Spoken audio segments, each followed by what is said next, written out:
বাংলাদেশের বিপ্লবী ওয়ার্কার্স পার্টির কেন্দ্রীয় সাধারণ সম্পাদক সাইফুল হক বলেছেন, সরকারের ছত্রছায়া থেকে যারা ব্যবসা বাণিজ্য, ঠিকাদারি, দখলদারিত্ব ও তদবির বাণিজ্য করছে তারাই সরকারকে দীর্ঘমেয়াদে রাখার কথা বলছে।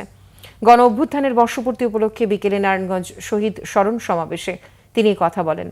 প্রধান উপদেষ্টা প্রফেসর ডক্টর মোহাম্মদ ইউনূসকে ফেব্রুয়ারির মধ্যে নির্বাচনের ব্যাপারে স্পষ্ট নির্দেশনা দেওয়ার দাবি করে সাইফুল হক বলেন, ত্রয়োদশ জাতীয় সংসদ নির্বাচনের মধ্য দিয়ে নির্বাচিত সরকার গণতান্ত্রিক অভিযাত্রার পথে হাঁটতে পারবে। হঠকারিতা, বাড়াবাড়ি, অতিকথনের জন্য অন্তর্বর্তী সরকার হুমড়ি খেয়ে পড়লে রাজনৈতিক দলগুলো তা বহন করবে না বলেও জানান তিনি। দল জনগণের সকল অংশ সরকারের কাছ থেকে সমান আচরণ তারা পাবে।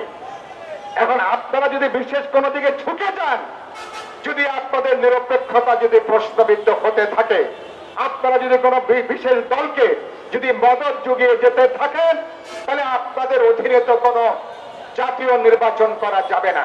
তাহলে আপনাদের অধীনে কোনো বিশ্বাসযোগ্য, নিরপেক্ষ, কোনো গ্রহণযোগ্য নির্বাচন হবে না।